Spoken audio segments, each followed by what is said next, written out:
손주 돌잔치에 온 할아버지를 구석에 앉히는 집안이 어디 있습니까? 그날 제가 며느리에게 했던 말입니다. 하지만 그녀는 고개도 돌리지 않았지요. 저는 박영철, 올해 69입니다. 서울 분당의 24평 아파트에서 혼자 살고 있어요. 아내는 3년 전 췌장암으로 세상을 떠났습니다. 그 이후로 자식들이 전부가 되었지요. 안녕하세요.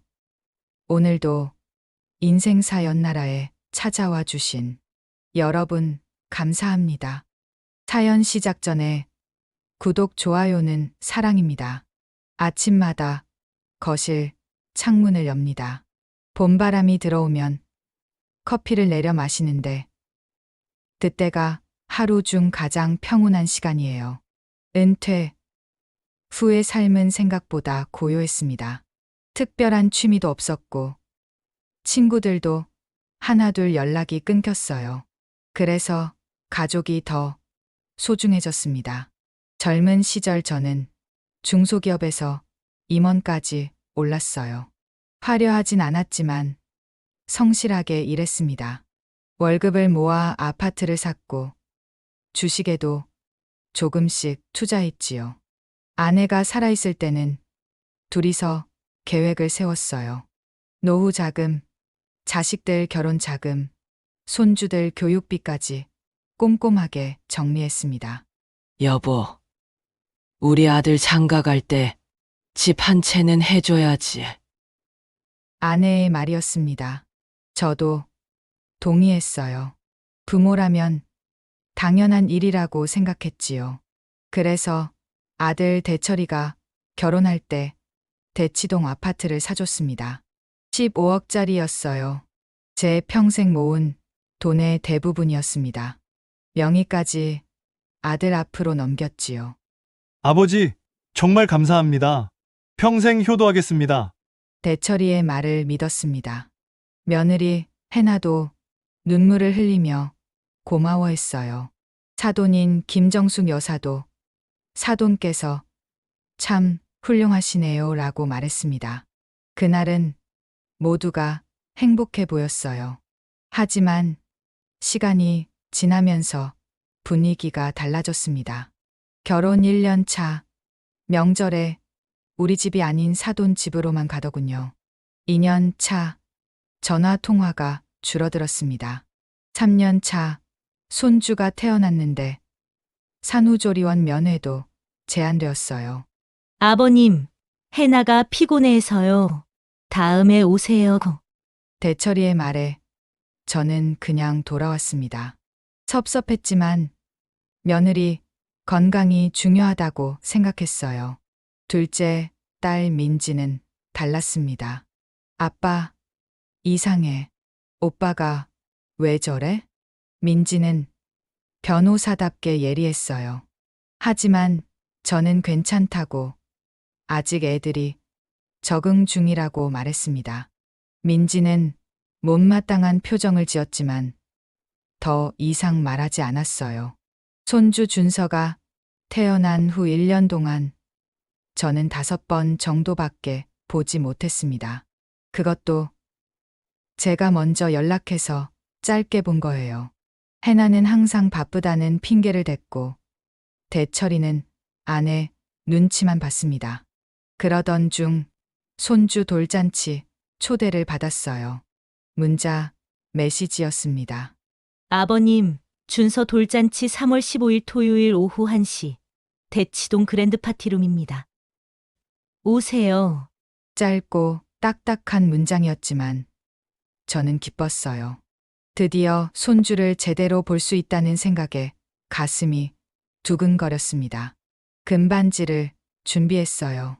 한 돈짜리였는데 요즘 금값이 비싸서 120만 원이나 들었습니다. 하지만 아깝지 않았어요. 돌잔치 당일 저는 새벽부터 깨어 있었습니다. 정장을 꺼내 다림질했어요. 구두를 닦고 머리에 왁스를 발랐습니다. 거울을 보니 늙은 얼굴이지만 그래도 단정해 보였어요. 오늘은 좋은 날이야. 손주 돌잔치잖아. 혼잣말을 하며 집을 나섰습니다. 지하철을 타고 대치역까지 갔어요. 파티룸이 있는 건물은 신축 빌딩이었습니다. 1층 로비부터 화려했지요. 엘리베이터를 타고 3층으로 올라갔어요. 복도에는 파스텔톤 풍선 장식이 가득했습니다. 준서, 첫 돌을 축하합니다 라는 현수막도 보였어요. 마음이 흐뭇했습니다. 파티룸 문을 열고 들어갔는데 아직 아무도 없었어요. 직원들만 세팅 중이었습니다. 어서 오세요. 혹시 박대철님 가족 되세요? 네, 저는 아버지입니다. 아, 할아버님이시군요. 안으로 들어오세요. 넓은 홀에는 테이블이 20개 정도 놓여 있었어요. 무대 중앙에는 돌상이 화려하게 꾸며져 있었습니다. 저는 가방에서 금반지 케이스를 꺼내 확인했어요. 반짝이는 금반지를 보니 뿌듯했습니다. 30분쯤 지났을까요? 며느리 해나가 들어왔어요. 화려한 드레스를 입고 완벽하게 화장한 모습이었습니다. 저를 보더니 눈이 커지더군요. 아버님, 어떻게 벌써 오셨어요? 놀란 표정이었습니다. 반가움이 아니라 당황스러움이었어요. 아, 일찍 와서 기다리고 있으려고. 너희 바쁘잖니? 해나는 잠시 멈칫하더니 억지 미소를 지었습니다. 아, 네. 그러셨군요. 그리고는 직원에게 뭔가 지시하더니 다시 제게 왔어요. 아버님, 오늘 저희 쪽 하객이 많이 와서요. 아버님은 저기 조용한 자리에 앉아 계시면 안 될까요? 손가락이 가리킨 곳은 홀 구석이었습니다. 기둥 옆 화장실 가까운 자리였어요. 가장 눈에 띄지 않는 곳이었지요. 구석, 네. 오늘 우리 엄마가 처음 오시거든요. 그쪽 분들이 많아서 말끝을 흐렸습니다. 저는 할 말이 없었어요. 손주 돌잔치에 온 할아버지를 구석에 앉히라는 말을 방금 들은 건가요? 해나야, 그게. 아버님, 부탁드려요. 오늘 하루만요. 단호한 목소리였습니다. 그때 아들 대철이가 나타났어요. 아버지, 미안해요. 해나 말대로 좀 해주세요. 아들마저 그렇게 말했습니다. 저는 아무 말도 하지 못했어요. 손주 돌잔치를 망칠 순 없다는 생각이 들었습니다. 그래서 고개를 끄덕였지요. 구석 테이블로 걸어갔습니다. 의자에 앉으니 무대가 잘 보이지 않았어요. 사람들 뒤통수만 보였습니다. 가방에서 금반지 상자를 꺼내 테이블 위에 올려놓았어요. 반짝이는 금반지가 초라해 보였습니다. 하객들이 하나둘 들어오기 시작했어요. 대부분 며느리 쪽 사람들이었습니다. 화려한 옷을 입고 큰 소리로 웃으며 인사를 나눴어요. 아무도 구석에 저를 보지 않았습니다. 그때 사돈 김정숙 여사가 등장했어요. 명품 핸드백을 들고 턱을 치켜든 모습이었습니다. 여기가 우리 외손주 돌잔치 하는 곳이구나. 큰 목소리로 말하며 홀을 둘러봤어요. 그리고는 직원에게 뭔가 지적하기 시작했습니다. 테이블 간격이 왜 이래? 이렇게 좁으면 어떡해? 조명도 어둡고 음식 메뉴도 별로네. 불만을 쏟아냈습니다. 직원들은 고개를 숙이며 사과했어요. 저는 멀리서 그 모습을 지켜봤습니다. 사돈이 홀을 돌아다니다가 제가 있는 구석을 발견했어요. 눈이 마주쳤습니다. 어머, 사돈이 저기 계셨네. 일찍 오셨어요? 차가운 목소리였습니다. 인사라기보다는 확인하는 말투였어요. 네. 일찍 와서 기다리고 있었습니다. 그러셨구나. 근데 인사는 먼저 하셔야죠. 비꼬는 듯한 말이었습니다. 저는 대답하지 못했어요. 차도는 그냥 돌아섰습니다. 파티가 시작되었습니다. 사회자가 마이크를 잡고 인사를 했어요. 아기 준서가 돌상 앞에 앉았습니다. 귀여운 한복을 입은 모습이었어요. 제 손주였습니다. 하지만 저는 멀리서밖에 볼 수 없었어요. 사람들이 무대 앞을 가득 메웠습니다. 사진을 찍고 손뼉을 치고 웃음소리가 가득했어요. 저만 구석에서 조용히 앉아 있었습니다. 그때 둘째 딸 민지가 들어왔어요. 파티룸을 둘러보더니 저를 발견했습니다. 빠른 걸음으로 다가왔어요. 아빠, 왜 여기 계세요? 놀란 목소리였습니다. 분노가 섞인 표정이었어요. 그냥 이게 말이 돼요? 손주 돌잔치에 할아버지가 구석에 민지의 목소리가 커졌습니다. 주변 사람들이 쳐다봤어요. 저는 딸의 손을 잡았습니다. 민지야, 조용히 해. 오늘은 준서 돌잔치야. 아빠. 민지의 눈에 눈물이 고였습니다. 하지만 저는 고개를 저었어요. 오늘만큼은 참아야 한다고 생각했습니다. 파티는 계속되었습니다. 하지만 제 마음속에는 무언가가 깨지는 소리가 들렸어요. 가족이라는 이름으로 묶였던 끈이 서서히 풀리는 느낌이었습니다. 그날 이후 제 인생은 완전히 달라졌습니다. 챕터 이 가족 사진 속의 빈자리. 아버지는 사진 찍을 때도 뒤로 빠지세요. 며느리의 말에 제 발이 멈췄습니다. 가족 사진 촬영 시간이었거든요. 돌잔치는 계속 진행되었습니다. 돌잡이 이벤트가 시작되었어요. 무대 위에 실, 붓, 돈, 청진기 등이 놓였습니다. 아기 준서가 기어가며 물건을 잡으려 했지요. 우리 준서, 뭘 잡을까? 사돈 김정숙 여사의 목소리가 홀에 울렸어요. 크고 자랑스러운 목소리였습니다. 주변 사람들이 박수를 쳤어요. 저도 손뼉을 치고 싶었지만 구석에서는 무대가 잘 보이지 않았습니다. 준서가 실을 잡았어요. 사람들이 환호했습니다. 장수하겠네. 오래 살 거야. 역시 우리 외손주. 사돈이 기뻐하며 손뼉을 쳤어요.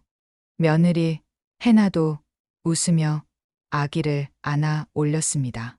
아들 대철이는 옆에서 어색하게 웃고 있었어요.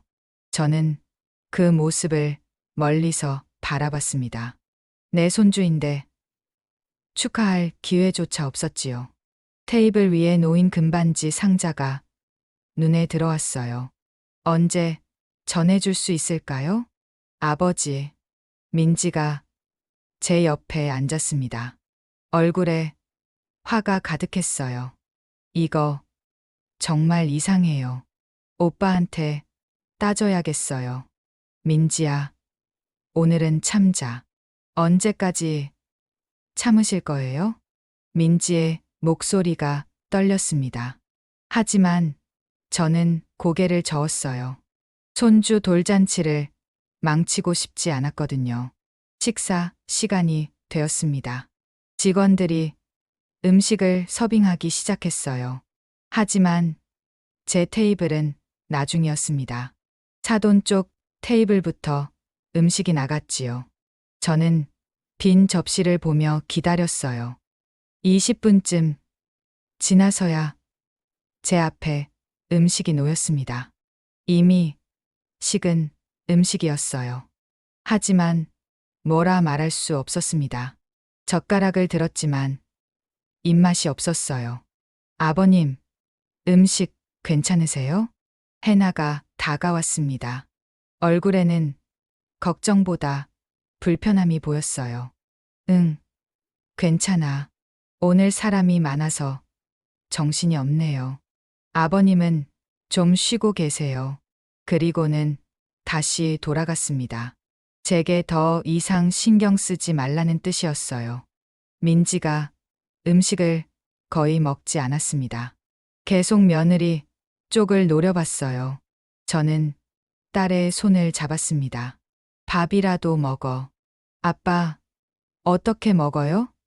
이 상황에서 민지의 눈에 눈물이 고였습니다. 저도 목이 메었지만 참았어요. 식사가 끝나고 가족사진 촬영 시간이 되었습니다. 사회자가 무대 앞으로 가족들을 불렀어요. 이제 양가 가족분들 모두 나오셔서 기념사진 찍겠습니다. 사돈 쪽 친척들이 우르르 나갔어요. 10명도 넘어 보였습니다. 모두 화려한 옷을 입고 웃으며 자리를 잡았지요. 저는 자리에서 일어났습니다.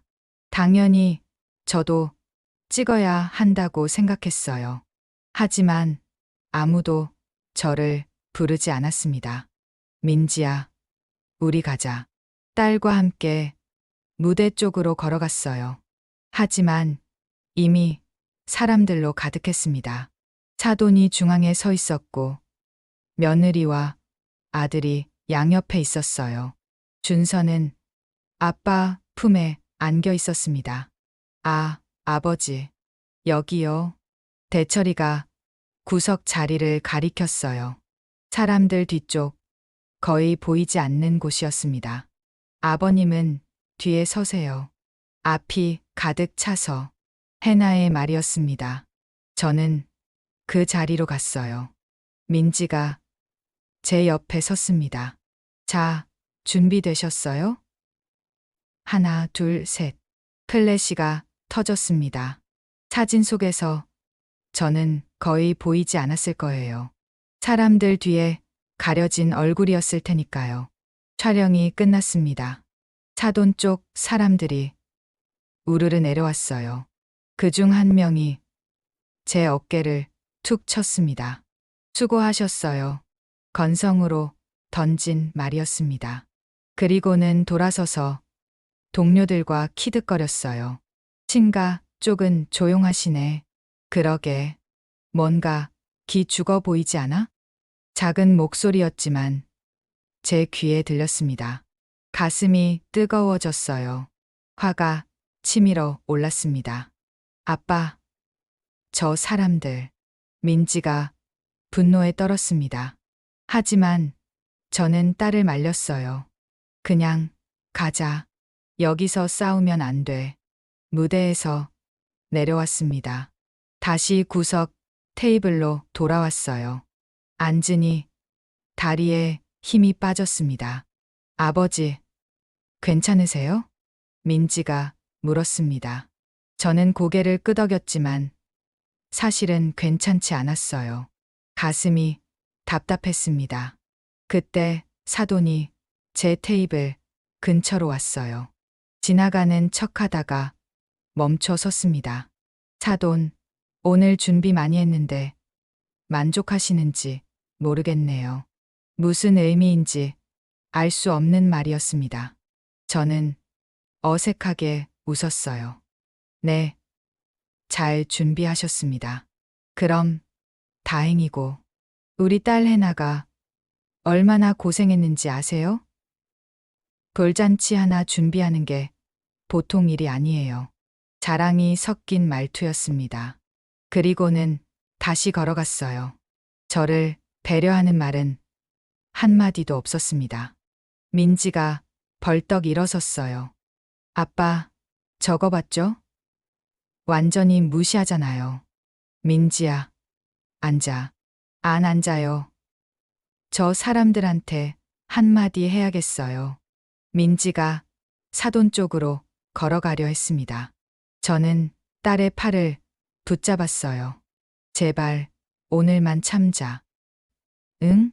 아빠는 왜 계속 참기만 해요? 민지가 울먹였습니다. 저도 눈시울이 뜨거워졌어요. 하지만 여기서 무너지면 안 된다고 생각했습니다. 파티가 끝나갈 무렵 감사 인사 시간이 되었어요. 대철이와 해나가 무대에 올라갔습니다. 오늘 준서 돌잔치에 와주신 모든 분께 감사드립니다. 해나의 목소리였습니다. 밝고 경쾌한 목소리였어요. 특히 우리 엄마 정말 감사해요. 엄마가 없었으면 오늘 행사 못했을 거예요. 박수가 쏟아졌습니다. 차돈이 손을 흔들며 웃었어요.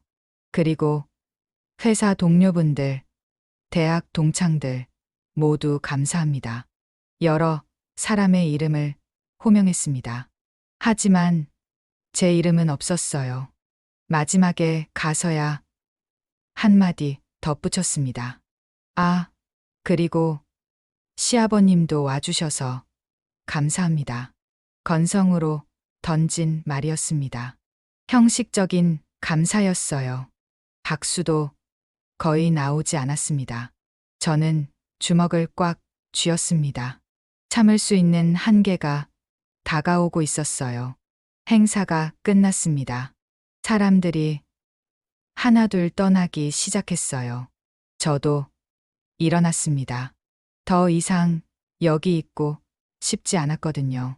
가방을 챙기는데 금반지 상자가 눈에 들어왔습니다.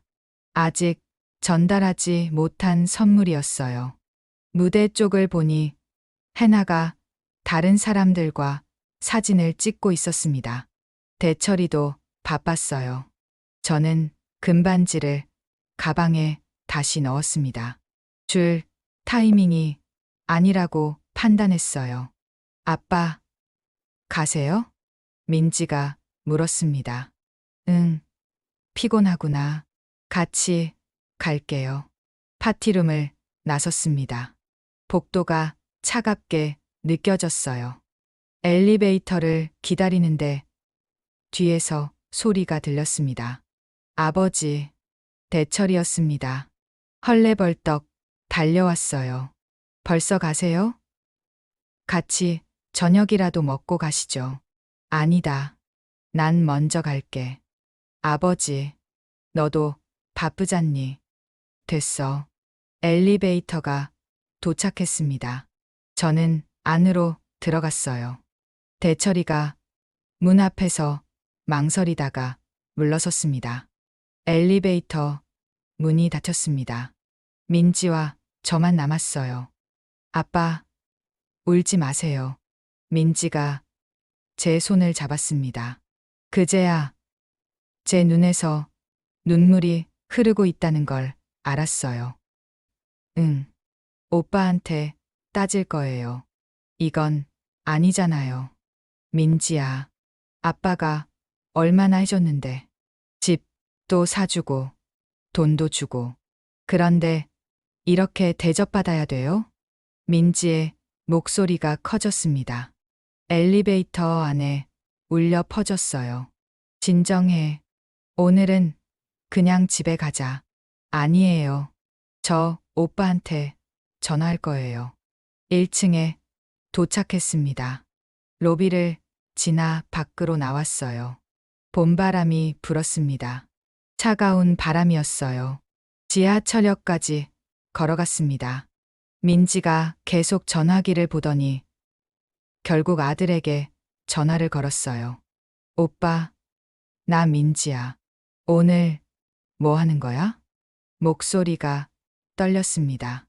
아빠를 왜 구석에 앉혔어? 가족 사진도 뒤로 밀어내고. 민지가 소리쳤어요. 저는 딸의 어깨를 잡았습니다. 너무 예민하게 구는 거 아니야? 해나가 바빴다니까. 전화기에서 대철이의 목소리가 들렸어요. 변명하는 말투였습니다. 예민한 게 아니라고. 이건 명백한 무시잖아. 그만해, 민지야. 나중에 사과할게. 사과? 사과로 되는 문제가 아니야. 민지가 전화를 끊어버렸습니다. 숨을 헐떡였어요. 집에 돌아왔습니다. 현관문을 열고 들어가니 적막했어요. 불을 켰습니다. 거실이 텅 비어 보였어요. 소파에 앉았습니다. 가방에서 금반지 상자를 꺼냈어요. 뚜껑을 열었습니다. 반짝이는 금반지가 놓여 있었지요. 이걸 언제 주나? 혼잣말이 나왔습니다. 허탈했어요. 핸드폰이 울렸습니다. 대철이었어요. 받지 않았습니다. 또 울렸습니다. 해나였어요. 역시 받지 않았어요. 창밖을 바라봤습니다. 어두운 밤하늘이 보였어요. 별은 보이지 않았습니다. 그날 밤 잠을 이룰 수 없었습니다. 돌잔치에서 있었던 일들이 머릿속을 맴돌았어요. 구석 테이블, 차가운 시선, 건성, 감사 인사. 새벽 4시쯤 되어서야 결심했습니다. 더 이상은 안 돼. 중얼거렸어요. 이대로 살 수 없다는 생각이 확고해졌습니다. 다음 날 아침 민지에게 전화했습니다. 민지야, 증여 취소가 가능하냐? 아빠, 내가 변호사잖니. 내가 준 집 다시 가져올 수 있어? 전화 너머로 민지의 놀란 숨소리가 들렸습니다. 아빠, 진심이세요? 응, 진심이야. 긴 침묵이 흘렀어요. 그리고 민지가 대답했습니다. 가능해요. 방법이 있어요. 그 순간 제 마음이 단단해졌습니다. 돌이킬 수 없는 결정이었지만 후회는 없었어요. 가족이라는 이름으로 더 이상 참을 수 없었습니다. 증여 취소라는 카드. 아버지, 그건 너무 심한 거 아니에요? 며느리의 목소리가 떨렸습니다.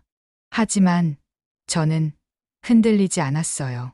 민지와 상담한 지 일주일이 지났습니다. 그 사이 저는 법률사무소를 3곳이나 방문했어요. 증여 취소 가능성을 알아봤습니다. 부모에 대한 부양 의무 위반, 모욕적 행위가 반복되었다면 가능합니다. 변호사의 말이었습니다. 희망이 보였어요. 하지만 쉽지 않습니다. 증거가 필요하고 법원도 신중하게 판단하거든요. 증거는 있습니다. 저는 가방에서 수첩을 꺼냈어요. 그동안 기록해둔 일지였습니다. 결혼 후 3년간의 일들이 빼곡히 적혀 있었어요. 명절에 초대받지 못한 날짜, 손주 면회를 거절당한 횟수, 돌잔치에서의 대우까지 모두 기록했습니다. 이 정도면 충분합니다. 변호사가 고개를 끄덕였어요. 계약서를 작성했습니다. 집에 돌아와 민지에게 전화했습니다. 민지야, 시작한다. 알았어요, 아빠. 제가 도울게요. 딸의 목소리가 든든했습니다. 먼저 내용 증명을 보냈어요. 증여 취소, 의사를 밝히는 공식 문서였습니다. 대철이와 해나 앞으로 발송했지요.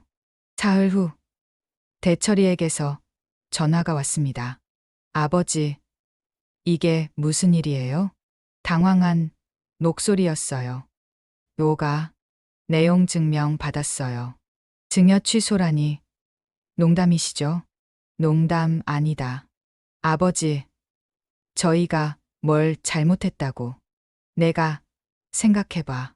돌잔치에서 날 어떻게 대했니? 전화 너머로 침묵이 흘렀습니다. 그건 해나가 좀 예민했던 거고 3년 동안 계속 예민했더냐?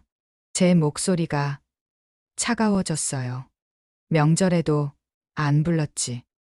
손주 보는 것도 막았고 이번 돌잔치는 정말 심했어. 아버지, 죄송해요. 정말 죄송합니다. 대철이가 울먹였습니다. 하지만 저는 마음이 움직이지 않았어요. 이제 와서 미안하다고 해결되냐. 진명에 다시 내 앞으로 돌린다. 아버지, 제발. 전화를 끊었습니다. 가슴이 아팠지만 참았어요. 이틀 후 해나에게서 문자가 왔습니다. 아버님, 직접 찾아뵙고 싶습니다. 시간 내주세요. 짧은 문장이었습니다. 답장하지 않았어요. 다음 날 저녁 초인종이 울렸습니다. 문을 열자 대철이와 해나가 서 있었어요. 둘 다 피곤한 얼굴이었습니다. 아버지, 들어가도 될까요? 들어와. 거실로 안내했습니다. 소파에 앉으라고 했어요. 둘은 어색하게 자리를 잡았습니다. 아버지, 저희가 정말 잘못했어요. 해나가 먼저 입을 열었어요. 목소리가 떨렸습니다. 돌잔치 때 아버님을 제대로 모시지 못했어요. 진심으로 사과드립니다. 고개를 숙였습니다. 대철이도 같이 숙였어요. 그게 전부냐? 저는 차갑게 물었습니다. 돌잔치만의 문제가 아니잖니. 결혼 후 3년 동안 어땠어? 죄송합니다. 명절에 우리 집 안 왔지. 내가 손주 보러 가겠다니 바쁘다고 했고, 아버님 구석에 앉히고 사진도 뒤로 밀어냈어. 그게 사람 대접이냐? 제 목소리가 높아졌습니다. 대철이가 눈물을 흘렸어요. 아버지, 제가 잘못했어요. 다 제 잘못이에요. 너만의 잘못이 아니지. 해나, 내 엄마도 마찬가지야. 해나의 얼굴이 굳었습니다. 저희 엄마는 사돈이 날 어떻게 봤는지 알아. 인사도 제대로 안 했다며 뒤에서 흉봤더라. 그건 돌잔치 비용도 자기네가 다 댔다는 식으로 말하고. 해나가 할 말을 잃었습니다. 사실이었으니까요. 아버지, 그래도 집까지 가져가시는 건 내가 준 집이야. 내가 가져가면 안 되냐? 그럼 저희는 어떻게 살아요? 준서도 있는데. 해나의 목소리가 커졌습니다. 그건 너희가 알아서 해. 사돈 집이 부자잖아. 아버님, 그건 너무하세요. 해나가 소리쳤어요. 처음으로 감정을 드러냈습니다. 너무해? 구석에 앉힌 건 너무하지 않고. 저도 목소리를 높였습니다. 저도 사람이야. 아버지지만 존중받고 싶어. 거실이 조용해졌습니다. 무거운 침묵이 흘렀어요. 대철이가 무릎을 꿇었습니다. 아버지, 제발 한 번만 봐주세요. 다시는 이런 일 없을 겁니다. 일어나. 아버지, 일어나라고. 그런다고 마음 안 바뀌어. 대철이가 천천히 일어났습니다. 눈물로 범벅된 얼굴이었어요. 집은 돌려받을 거다. 변호사랑 이미 얘기했어. 아버지, 정말 그러실 거예요? 그래. 해나가 가방을 집어 들었습니다. 알았어요. 법으로 하시겠다는 거죠? 좋아요. 저희도 변호사 선임할게요. 그러든지. 해나가 문을 향해 걸어갔어요. 대철이가 망설이다가 따라갔습니다. 아버지, 후회하실 거예요. 나가기 전 해나가 한마디 던졌습니다. 문이 쾅 닫혔어요. 혼자 남았습니다. 거실이 적막했어요. 핸드폰이 울렸습니다. 사돈 김정숙이었어요. 받지 않았습니다. 계속 울렸어요. 결국 받았습니다. 여보세요. 사돈, 이게 무슨 짓이오? 고함이 들렸습니다. 우리 딸한테 집을 빼앗겠다고? 정신이 있는 거요? 제 집입니다. 제가 사준 거예요. 이미 준 건데 왜 다시 가져가려고 해? 부양 의무를 안 지켰으니까요. 부양 의무? 우리 딸이 뭘 잘못했다고. 사돈의 목소리가 날카로워졌습니다. 돌잔치 때 저를 어떻게 대했는지 아시잖아요. 그건 좀 실수가 있었을 뿐이지. 실수로 치부하기엔 너무 많았어요. 사돈, 이러지 말고 우리 얘기 좀 합시다. 할 얘기 없습니다.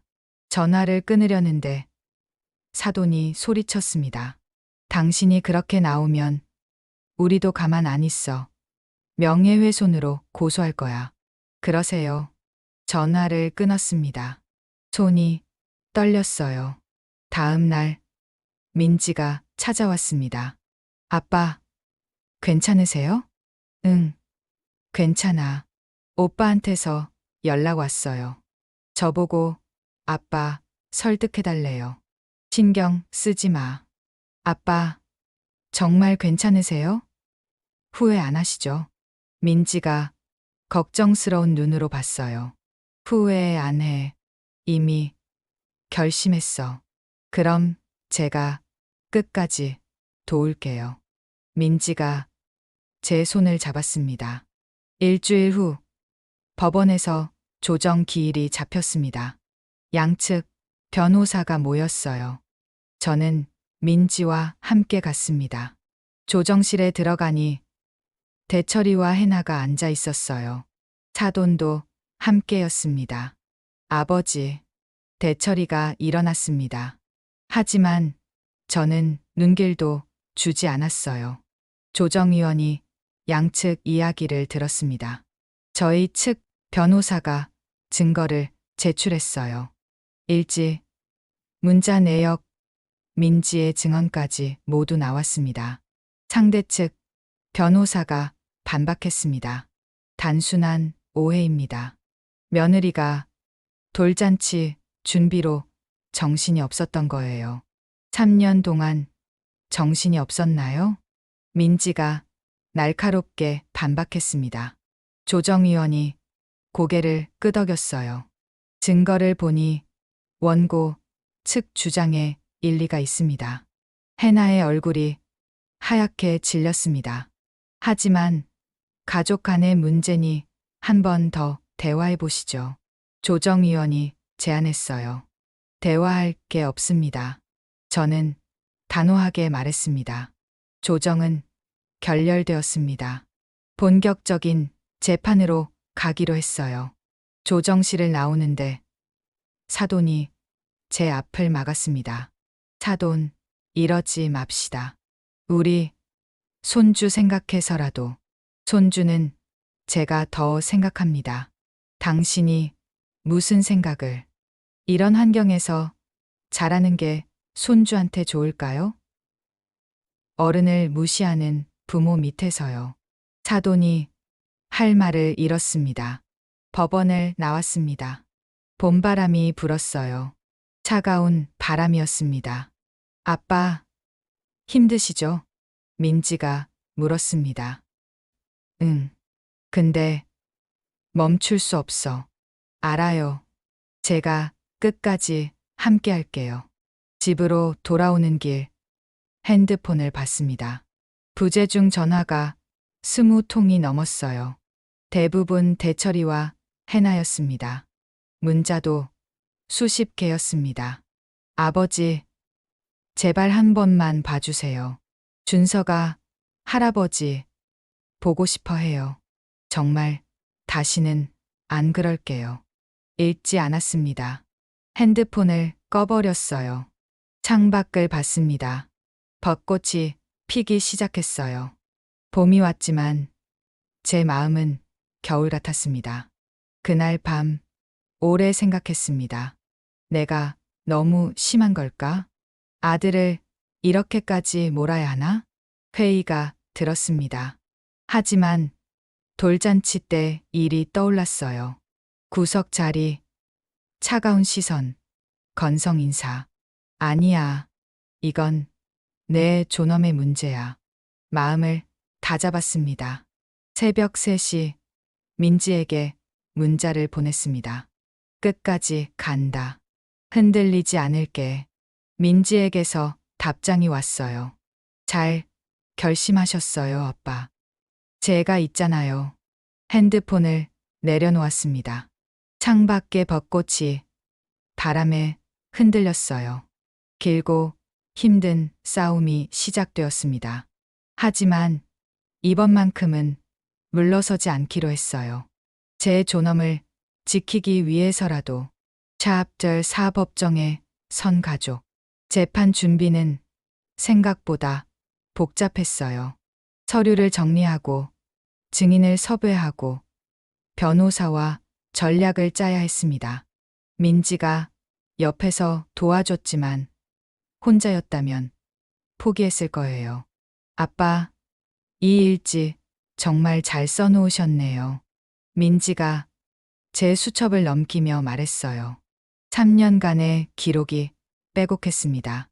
명절마다 거절당한 날짜, 손주 면회를 막힌 횟수, 받은 상처들이 모두 적혀 있었지요.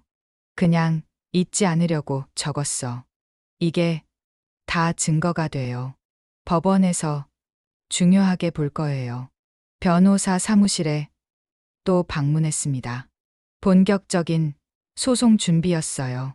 중년의 여자 변호사가 서류를 검토하더니 고개를 끄덕였습니다. 승산 있습니다. 증여 취소 사유가 명확해요. 정말요? 예. 민법 556조. 수증자의 배은 행위를 이유로 증여를 취소할 수 있어요. 돌잔치 사건은 결정적이고요. 가슴이 두근거렸어요. 희망이 보였습니다. 첫 번째 재판 기일이 잡혔어요.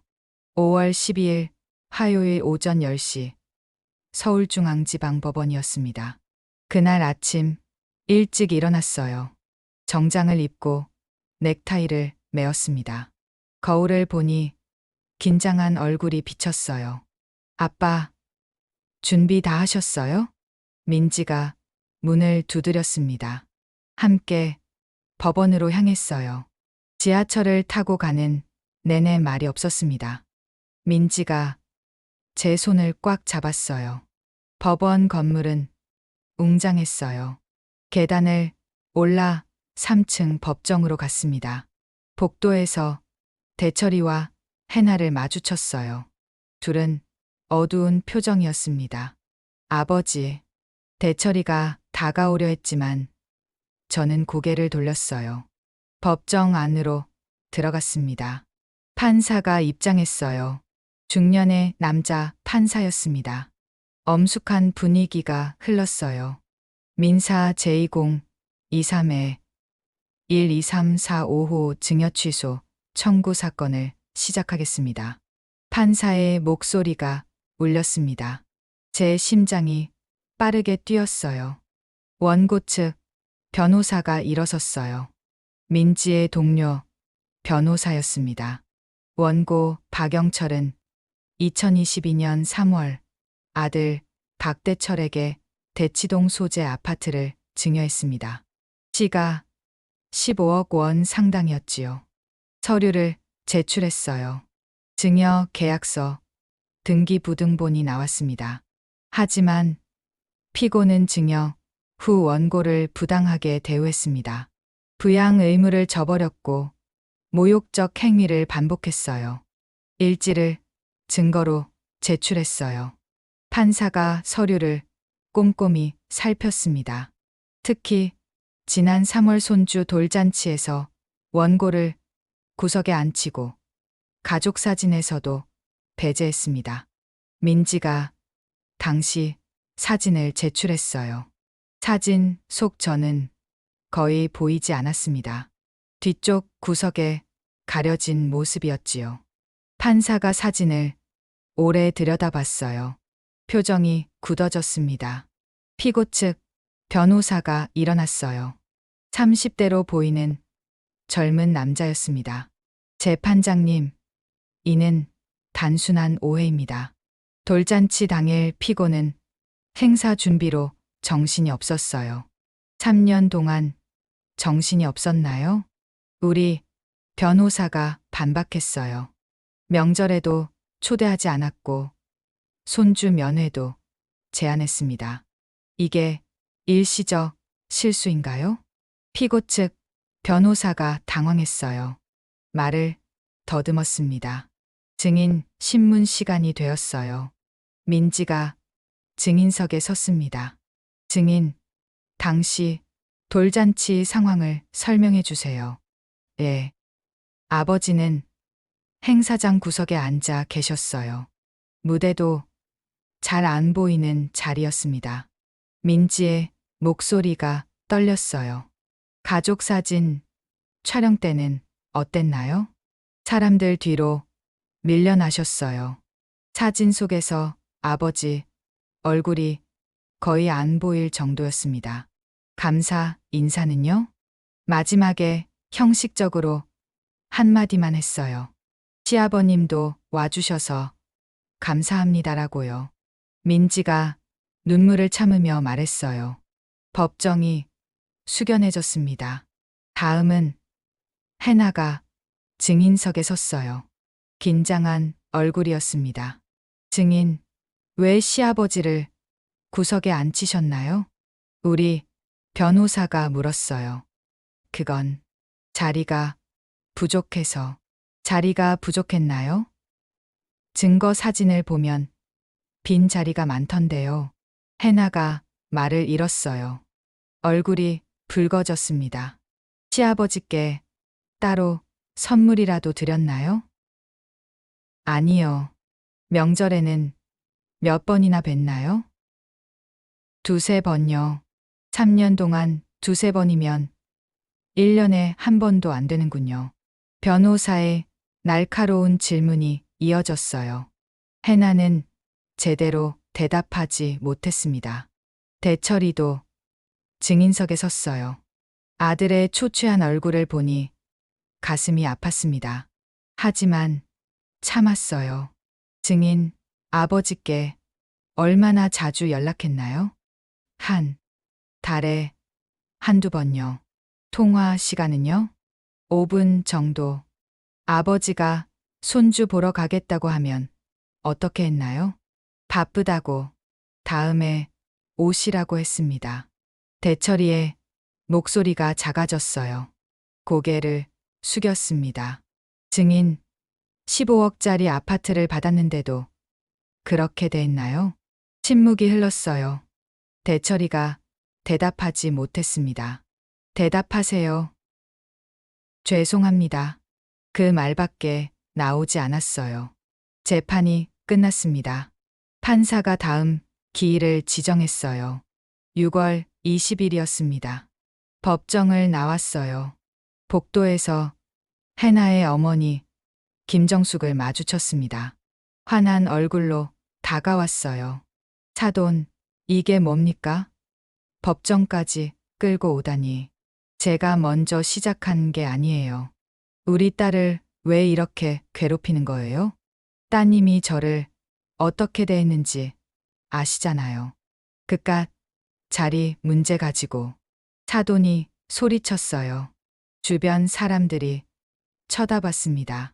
그깟 자리가 아닙니다. 제 존엄이에요. 존엄? 웃기고 있네. 더 이상 할 말 없습니다. 저는 돌아섰어요. 민지가 제 팔을 잡았습니다.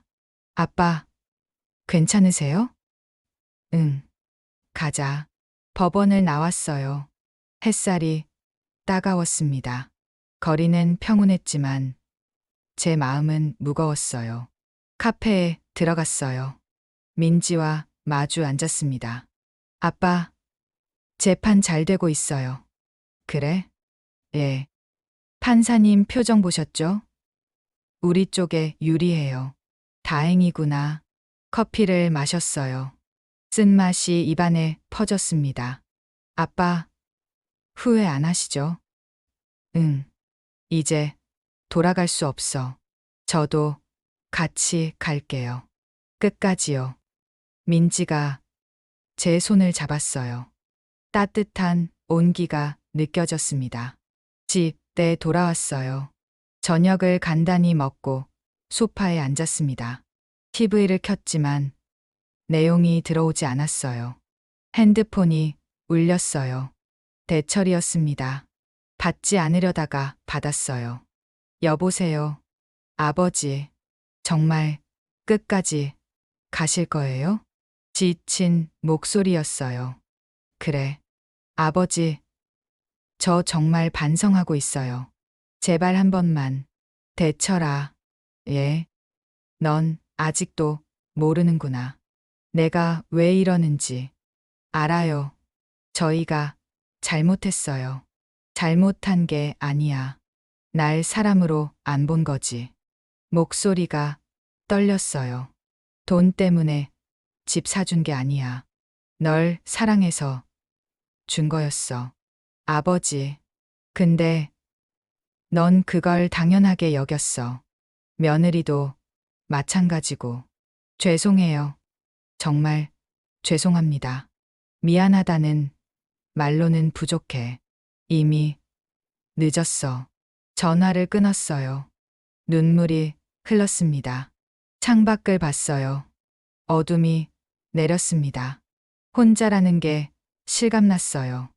그날 밤 잠들기 전 생각했어요. 과연 이 선택이 옳은 건지, 아들과의 관계가 완전히 끝나는 건 아닌지. 하지만 돌잔치의 기억이 떠올랐어요. 구석 자리, 무시당하던 순간들, 참았던 눈물들이 다시 올라왔습니다. 아니야.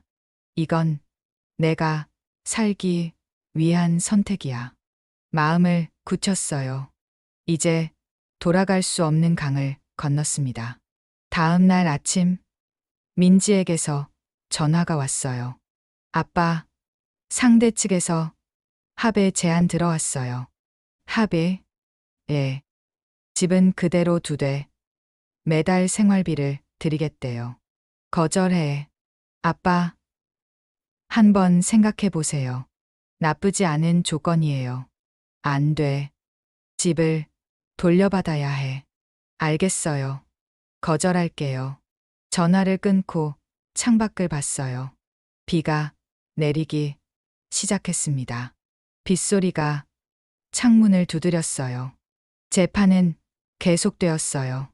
두 번째, 세 번째 기일이 지나갔습니다. 증거가 쌓였고 증언이 이어졌어요.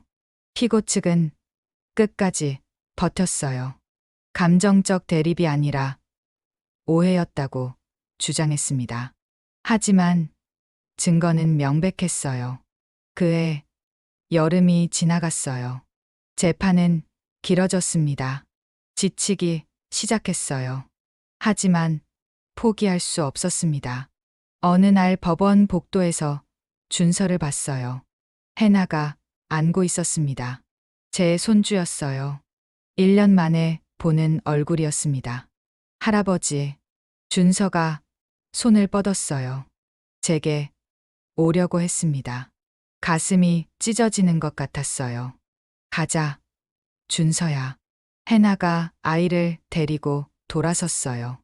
저는 그 뒷모습을 바라봤습니다. 내가 뭘 하고 있는 건가? 회의가 들었어요. 손주와도 멀어지고 있었습니다. 민지가 옆으로 왔어요. 아빠, 흔들리시면 안 돼요. 여기까지 왔잖아요. 응, 알아. 하지만 마음은 무너지고 있었어요. 그날 저녁 혼자 술을 마셨어요. 소주 한 병을 비웠습니다.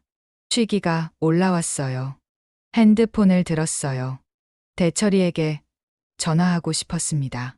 그만하자고 말하고 싶었어요. 하지만 참았어요. 번호를 지웠습니다. 여기서 무너지면 안 돼. 절대로.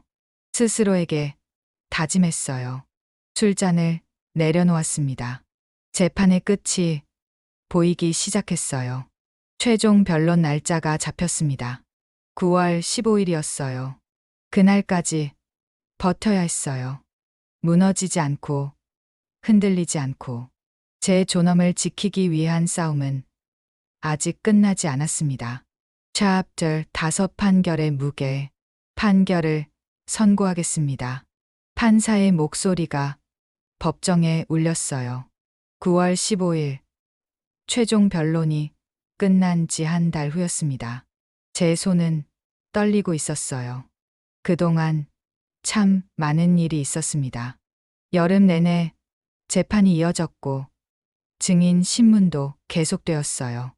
양측 모두 지쳐가고 있었습니다. 민지가 제 손을 꽉 잡았어요. 따뜻한 온기가 느껴졌습니다. 건너편에는 대철이와 해나가 앉아 있었어요. 둘 다 창백한 얼굴이었습니다. 원고의 청구를 일부 인용한다. 판사가 판결문을 읽기 시작했어요. 피고는 원고로부터 시가 15억 상당의 부동산을 증여받았으나 이후 원고에 대한 부양 의무를 소홀히 했다. 숨소리조차 들리지 않았어요. 법정이 고요했습니다. 특히 손주 돌잔치에서 원고를 부당하게 대우한 사실은 명백한 배은 행위에 해당한다. 해나가 고개를 떨구었어요. 어깨가 떨렸습니다. 따라서 민법 556조에 따라 증여계약을 취소하고 피고는 원고에게 해당 부동산을 반환하라. 쿵 하고 심장이 내려앉는 소리가 들렸어요. 이겼습니다. 제가 이긴 거예요. 하지만 기쁘지 않았어요. 승리의 환희 같은 건 없었습니다. 그저 텅 빈 느낌만 남았어요. 단, 피고에게 6개월의 이사 유예 기간을 부여한다. 판사가 마지막 선고를 했어요. 망치 소리가 울렸습니다. 이상 선고를 마칩니다. 판사가 퇴정했어요. 법정이 술렁이기 시작했습니다. 저는 그 자리에 그대로 앉아 있었어요. 일어날 힘이 없었습니다. 이겼는데 왜 이렇게 공허할까요? 아빠, 이겼어요. 민지가 기뻐했어요. 하지만 제 표정을 보더니 멈칫했습니다. 아빠? 응, 알아. 건너편에서 흐느끼는 소리가 들렸어요. 해나였습니다. 대철이가 아내를 안고 있었어요. 둘 다 울고 있었습니다. 아들의 우는 모습을 보니 가슴이 찢어졌어요. 제 손으로 아들을 무너뜨린 거였습니다. 법정을 나왔어요. 복도는 밝았습니다. 햇살이 창문으로 쏟아져 들어왔어요. 너무 밝았습니다. 사돈. 뒤에서 김정숙의 목소리가 들렸어요. 돌아보니 환한 얼굴로 다가오고 있었습니다. 이제 만족하십니까? 내 딸 집까지 빼앗아서 제 집이었습니다. 당신 같은 사람 처음 봐요. 자식한테 준 걸 다시 뺐다니. 사돈이 소리쳤어요. 주변 사람들이 쳐다봤습니다. 따님이 저를 어떻게 대했는지 아시면서요. 실수 한 번 했다고 이렇게까지 해요? 실수가 아니었어요. 3년 동안 계속된 무시였습니다. 당신도 부모예요. 어떻게 자식한테 이럴 수 있어요? 사돈의 눈에 눈물이 고였어요. 저도 목이 메었습니다. 대답할 말이 없었어요. 사돈, 당신 나중에 후회할 겁니다. 분명히요. 사돈이 돌아섰어요. 휘청거리며 걸어가는 모습이 쓸쓸해 보였습니다. 민지가 제 팔을 잡았어요. 아빠, 집에 가요. 응. 법원을 나왔어요. 가을, 바람이 불었습니다. 낙엽이 떨어지고 있었어요. 집으로 돌아가는 내내 말이 없었어요. 민지도 조용했습니다. 무엇을 말해야 할지 몰랐던 거예요. 현관문을 열고 들어갔어요. 텅 빈 집이 저를 맞이했습니다. 소파에 주저앉았어요. 아빠, 물 드릴게요. 민지가 컵을 가져왔어요. 물을 마셨지만 목이 타들어가는 것 같았습니다. 아빠, 괜찮으세요? 응, 괜찮아. 하지만 괜찮지 않았어요. 이긴 것 같지만 모든 걸 잃은 기분이었습니다. 민지야, 얘가 잘한 걸까? 처음으로 흔들리는 말을 했어요. 민지의 눈이 커졌습니다. 아빠, 지금 후회하시는 거예요? 모르겠어. 집은 돌려받았는데 아들을 잃었어. 눈물이 흘렀어요. 참았던 감정이 터져 나왔습니다. 아빠, 대철이 우는 거 봤니? 내 손으로 아들을 울렸어. 그건 오빠가 잘못해서. 그래도 내 아들이야. 내가 낳은 자식인데. 민지가 말없이 제 등을 두드렸어요. 한참을 그렇게 있었습니다. 밤이 깊어갔어요. 민지는 저녁을 차려줬지만 먹을 수가 없었습니다. 입맛이 없었어요. 아빠, 조금이라도 드세요. 응. 억지로 몇 숟가락 떠먹었어요. 밥알이 목을 넘어가지 않았습니다. 민지가 돌아간 후 혼자 남았어요. 거실 불을 끄고 어둠 속에 앉아 있었습니다. 핸드폰을 꺼내봤어요. 대철이의 연락처가 보였습니다. 전화하고 싶었어요. 미안하다 말하고 싶었습니다. 하지만 누를 수 없었어요.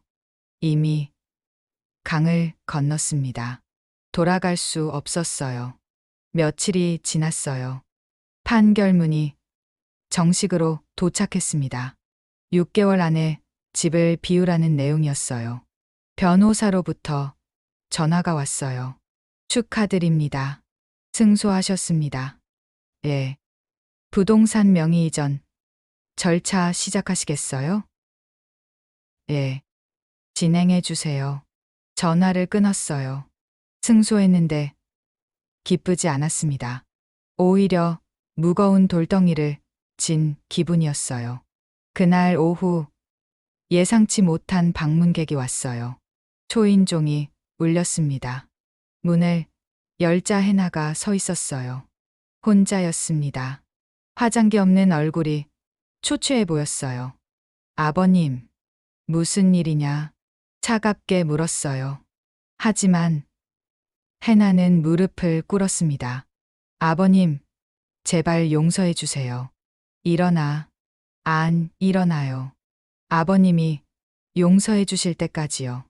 해나가 울먹였어요. 목소리가 떨렸습니다.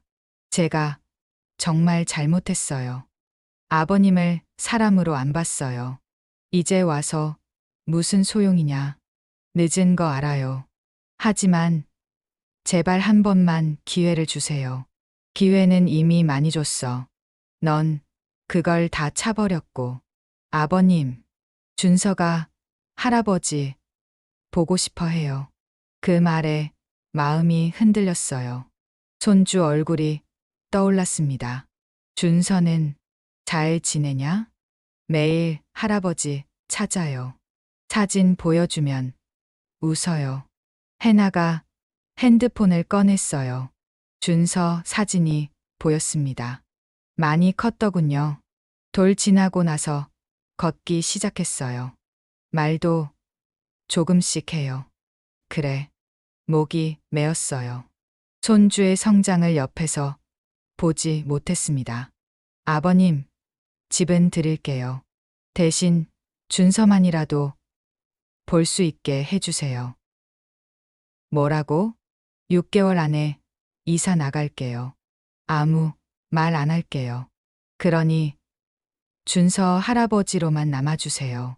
해나가 머리를 조아렸어요. 이마가 바닥에 닿았습니다. 제발요.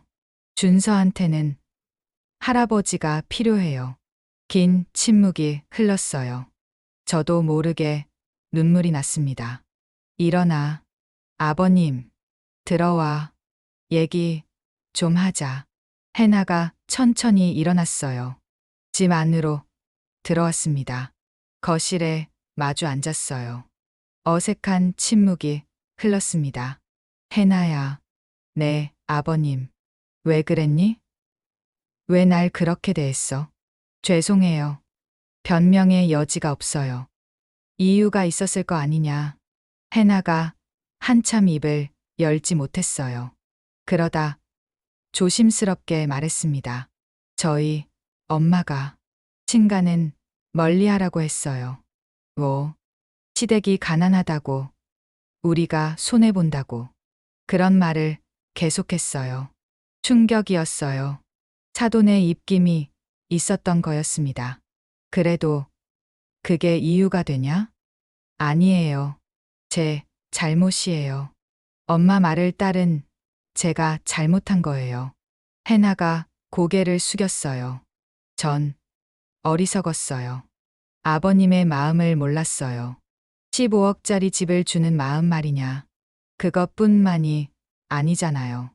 아버님은 사랑을 주신 거였는데 해나의 눈에서 눈물이 떨어졌어요. 전 돈만 봤어요. 집만 생각했어요. 아버님의 마음은 안 봤어요. 처음으로 진심 어린 사과였어요. 가슴이 뜨거워졌습니다. 이제 와서 깨달았어. 너무 늦었지만. 아버님, 기회를 주시면 달라질게요. 제대로 모실게요. 집은 이미 판결 났어. 6개월 후면 내 거야. 알아요. 그건 받아들일게요. 해나가 고개를 끄덕였어요. 대신 준서만은 할아버지를 만나게 해주세요. 한참을 생각했어요. 손주 얼굴이 계속 떠올랐습니다. 알았어. 준서는 만나마. 정말요? 대신 조건이 있어. 뭐든지 할게요. 매주 일요일 우리 집에서 만나자. 너희가 와. 네, 그렇게 할게요. 해나가 환하게 웃었어요. 오랜만에 보는 밝은 표정이었습니다. 며칠 후 일요일 초인종이 울렸어요. 문을 열자 대철이와 해나 그리고 준서가 서 있었습니다. 아버지, 대철이가 어색하게 인사했어요. 들어와.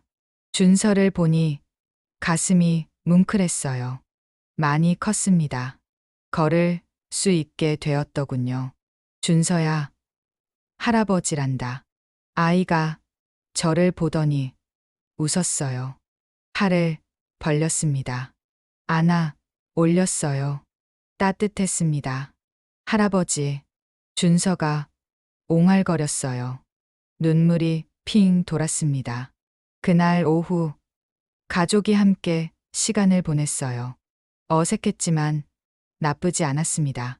준서가 제잘거리며 집 안을 돌아다녔어요. 아버지, 식사 준비했어요.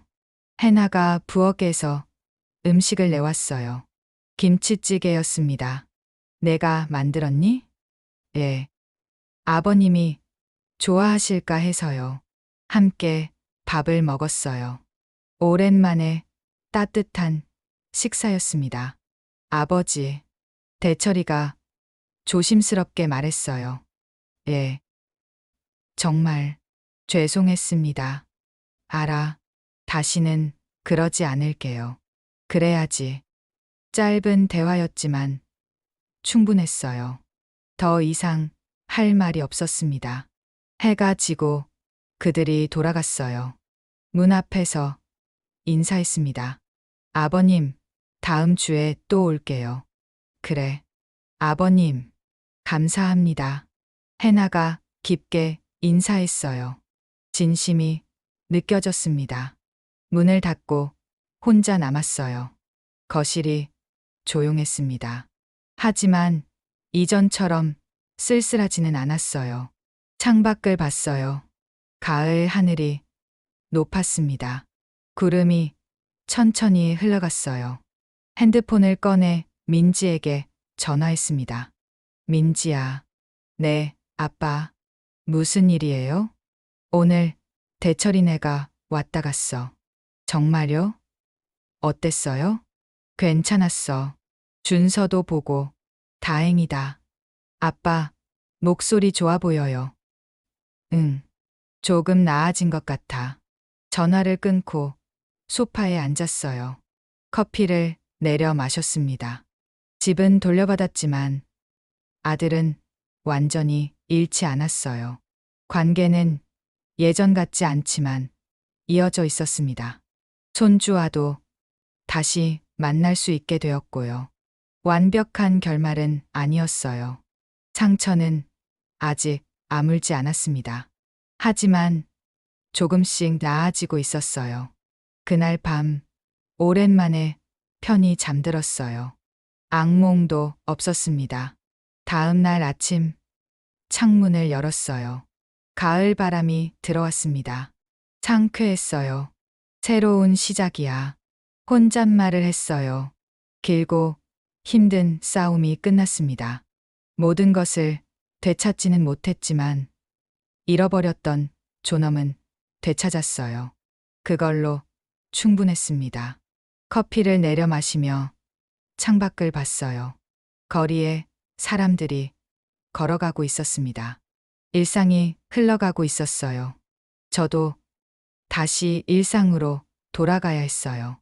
상처를 안고, 하지만 무너지지 않고. 핸드폰이 울렸어요. 대철이었습니다. 여보세요. 아버지. 잘 주무셨어요? 응. 그런? 예. 아버지.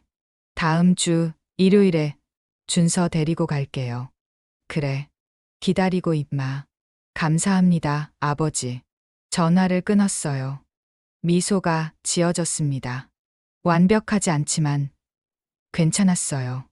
서로 노력하며 살아가면 되는 거니까요. 가족이란 게 원래 그런 거였습니다.